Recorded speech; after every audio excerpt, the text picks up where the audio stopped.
নমস্কাৰ সকলোকে স্বাগতম জনাইছোঁ টিয়কৰ গোৱালগাঁও স্থিত এখন ঘৰলৈ আহিলোঁ আৰু সেইখন ঘৰলৈ কিয় আহিলোঁ আপোনালোকক জনাম তাৰ আগতে আপোনালোকে এই ভিডিঅ'টি স্কিপ নকৰাকৈ শেষলৈকে চাব লাগিব সুকলমে ৰিটায়াৰ হৈ আমাৰ মাজত আহিছে আজি তাৰে তেখেতৰ অৱসৰপ্ৰাপ্ত কালকেইটা যেন কুশলে যায় তাৰ কাৰণে আজি আমি এখেতক আজি সম্বৰ্ধনা জনাবলৈ আমি টিয়ক নামৰ দীৰ্ঘিকাঙৰ পৰা ইয়াত উপস্থিত হৈছোঁ। হয় নমস্কাৰ। আজি ভাৰতী বাইদেউৰ অৱসৰ জীৱনৰ আমি কৃষ্টি সমিতিয়ে যি সম্বৰ্ধনা জনাবলৈ আহিছোঁ আজি বহুতেই আনন্দ পাইছোঁ আৰু ভাৰতী বাইদেউ আচলতে মোৰ এতিয়া মনত পৰিছে ভাৰতী বাইদেৱে যিখন স্কুলত কৰি আছে সেইখন স্কুলতে ময়ো পঢ়ি অহা গতিকে সেই সূত্ৰে মানে বাইদেউৰ খুব মনত পৰিছে আজি বহু দিনৰ পৰা বাইদেউক লগ পাইছোঁ আৰু এই অৱসৰী দিনটোতো আজি বাইদেউক লগ পাই খুব ভাল লাগিছে। Gue 33 বছর পর আগে পাংখানো গেরেট তো আই কাম পাবো গেরেট তো তাদের আই কাম পাবো গেরেট গেলা ছিল গনা ফেব্রুয়ারি 15 28 তারিখ তো রিটায়ার তো অত গালাম কোলা সুবা কাংখানো দুম অত কাপা আই কাংখান পর নারে উরেট কম গেরেট কাজি নেই নেবির পে বেদো বার কাজি সুবা গলেন তো খুসম school lo ger kamu dem bos hosin kankano perangam le dulu lego lak pola rangam ager ger rai pemna ugum sem kasih mulai pemna ngopolok ke kumbal gela কাৰণ মানুহে কয় যে প্ৰতিগৰাকী পুৰুষৰ কৃতকাৰ্যতাৰ আঁৰত এগৰাকী নাৰী থাকে কিন্তু মই আজি ক'ম নাৰীৰ সফলতাৰ আঁৰতো এগৰাকী পুৰুষ থাকিব লাগিব কাৰণ তেখেত যিধৰণে নিষ্ঠাৰে 33 বছৰ কাৰ্যকাল সম্পন্ন কৰিলে ইয়াৰ আঁৰত আপুনি আছে গতিকে আপুনি কিদৰে সহায় কৰিছিল বা এই মুহূৰ্তত কি ক'ব? মই প্ৰথমতে আমাৰ গৃহত উপস্থিত আমাৰ টিয়ক নগৰ কৃষ্টি সমিতিৰ সমূহ সদস্যবৃন্দলৈ মই আন্তৰিক কৃতজ্ঞতা জনাইছোঁ। প্ৰথমতে যিহেতু আজি আমাৰ গৃহত এই আবেলি পৰত আপোনালোকে মোৰ মানুহগৰাকী বুলি কৈছোঁ ভাৰতী টাউনলৈ তেখেতৰ অৱসৰ এটা হেৰিৰ কাৰণে খবৰ এটা ল'বলৈ আহিছে গতিকে মই অতিকৈ আনন্দিত বা মই ভাল পাইছোঁ। মোৰ পত্নীৰ সম্পৰ্কে মই বিশেষ কি ক'ম ময়ো এটা চাকৰি কৰিছিলোঁ বিশেষকৈ মই ভলণ্টিয়াৰ ল'বলগীয়া হৈছিলে যিহেতু মোৰ ল'ৰা ছোৱালীবোৰ সৰু হৈ আছিলে মানুহগৰাকী চম্ভালি পেলাই স্কুল যাবলগীয়া হৈছিলে গতিকে চাকৰিটো এটাই কৰিব পাৰি মানুহে কয় আৰু অসমীয়াত আপুনি ত্যাগ কৰিলে আচলতে মই মোৰ নিজৰ কথা কৈ লৈছোঁ হয় হয় আপুনি পত্নীৰ কাৰণে ত্যাগ কৰিছে মই কৰিবলগীয়া বাধ্য হৈছিলে হয় গতিকে ল'ৰা ছোৱালীৰ স্বাৰ্থত মই যিকেইদিন মই তেখেতৰ চাকৰি কালত লাষ্টত শেষৰ পালে মই আহি শুশ্ৰূষা ল'ৰা ছোৱালীৰ সৈতে তেওঁৰ যিটো স্কুল যোৱাত মই যিটো হেৰি এটা কৰিব পাৰিলোঁ এখেত ভাৰতী টাউ বাইদেউ সদ্য অৱসৰী এগৰাকী গতিশীল কৰ্মী ভাৰতী টাউ বাইদেউ আপোনাৰ কৰ্মজীৱনৰ সেই দীঘলীয়া পৰিক্ৰমা কিদৰে পাৰ হ'ল আৰু আপোনাৰ অনুভৱ কেনেকুৱা আজি এই অৱসৰী মুহূৰ্তত আপুনি কি ক'ব বিচাৰিব? ধন্যবাদ। পোনপ্ৰথমে মই টিয়ক কৃষ্টি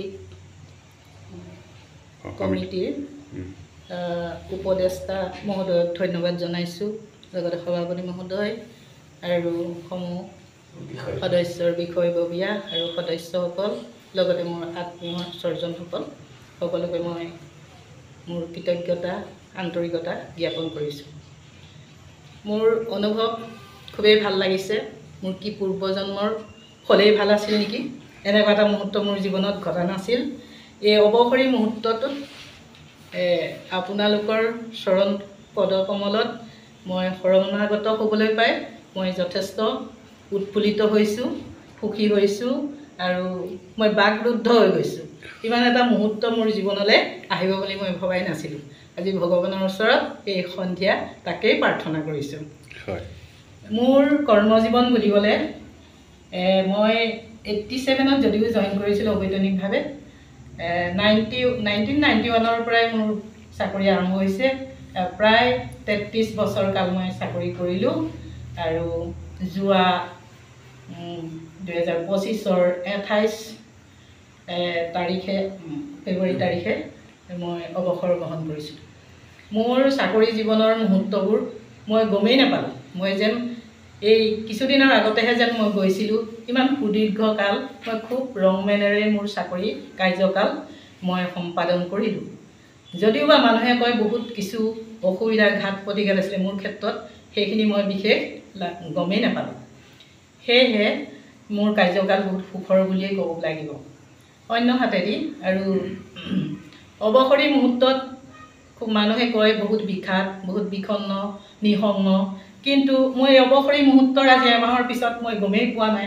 আৰু এতিয়া মই আকৌ এই আদৰণীয় আপোনালোকৰ এই কৃষ্টি সংঘত যদিও মই মেম্বাৰ, তথাপিও আপোনালোকৰ এই বিশেষ আগমনত মই বহুত কৃতজ্ঞ। পুনৰবাৰ মই আপোনালোকৰ চৰণ কমলত সেৱা কৰিছোঁ। আচলতে অৱসৰ শব্দটো এটা আনুষ্ঠানিকতাহে মাতো, কিন্তু প্ৰকৃতপক্ষে আপোনাৰ এই অৱসৰৰ পিছত যিটো আনুষ্ঠানিকভাৱে অৱসৰ গ্ৰহণ কৰিছে, তাৰপিছত আপোনাৰ নতুন জীৱন আৰম্ভ হ'ব। আপোনাৰ সুস্বাস্থ্য কামনা কৰিছোঁ, দীৰ্ঘায়ু কামনা কৰিছোঁ। সদায় ৰঙীন হৈ থাকক, জীৱনটো সমৃদ্ধ হওক সুখ আৰু শান্তিৰে। আপোনাৰ লগতে আপোনাৰ সতি সন্ততি আৰু আপোনাৰ স্বামী লগতে আপোনাৰ পৰিয়ালবৰ্গলৈ আমি ধন্যবাদ আৰু শুভকামনা জনাইছোঁ। আৱেশবিবল মুহূৰ্তত আপুনি কি ক'ব? কাৰণ আপুনি আজি যিগৰাকী ব্যক্তিক আমি আদৰণি জনাইছোঁ, তেখেতৰ আপুনি ককাইদেউ হয়। আপুনি ককাইদেউ হিচাপে আপুনি এই মুহূৰ্তত কি ক'ব? ধন্যবাদ। মই প্ৰথমে ভগৱানক আমি প্ৰাৰ্থনা কৰোঁ। ভণ্টীয়ে 33টা বছৰ ঔগুৰি জনজাতীয় হাইস্কুলত যিটো কৰ্মময় জীৱন তেখেতে কটালে, ভগৱানৰ বাহিৰে এইটো আমাৰ এইটো নিয়ন্ত্ৰণত নাথাকে। ভগৱানক প্ৰথমে এইকাৰণে মই সেৱা জনাইছোঁ। ভণ্টী মানে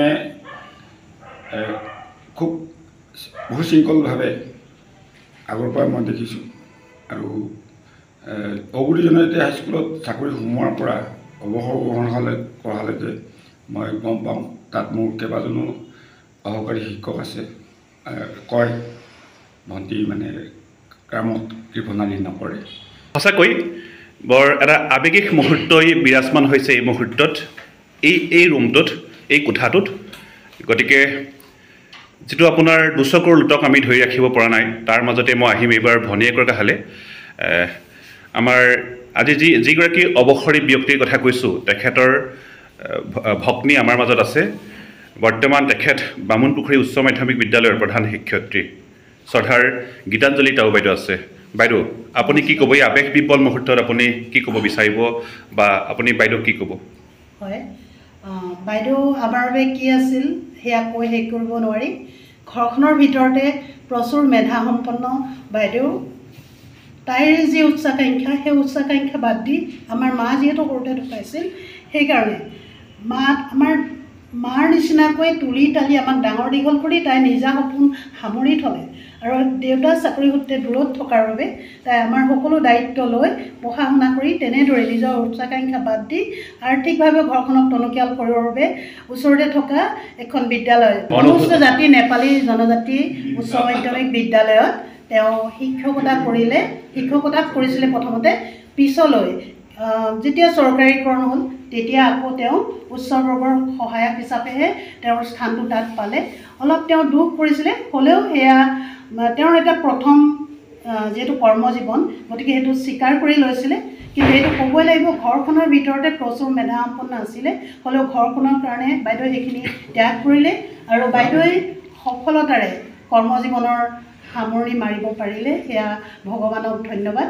তাৰোপৰি এতিয়া অৱসৰী সময়ছোৱা বাইদেউ যাতে সুন্দৰকৈ পাৰ হয়, পৰিয়ালৰ লগত সুন্দৰ সময় অতিবাহিত কৰিব পাৰে, তাৰ বাবে ভগৱানৰ ওচৰত প্ৰাৰ্থনা জনাইছোঁ। নমস্কাৰ।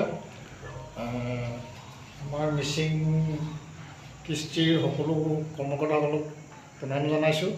আৰু মোৰ ভণ্টী আজি 33 বছৰ চাকৰি কৰি অৱসৰ হৈছে, যিটো হিচাপত তাই আমাৰ ঘৰখনত সকলো কামৰ সুশৃংখল পৰিকল্পনাভাৱে কাম কৰিছিল, ঠিক তেনেকৈ স্কুলতো কৰ্মজীৱনত ঠিক তেনেকেই পাৰ কৰি আহিলে।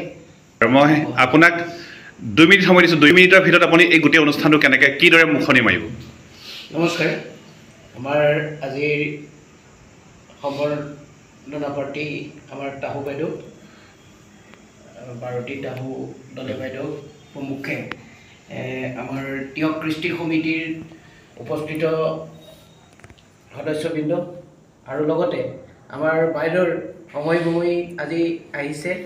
আজি 28 তাৰিখে এই সুদীৰ্ঘ 33 বছৰ বাইদেৱে চৰকাৰী কৰ্মসূত্ৰে কৰ্মসূচী পালন কৰি সুকলমে যিটো পাৰ কৰি যোৱা ফেব্ৰুৱাৰী 28 তাৰিখে অৱসৰ গ্ৰহণ কৰিছে। এইটো চৰকাৰীৰ এটা নীতি, সেই নীতিমতে তেখেতে অৱসৰ গ্ৰহণ কৰিছে।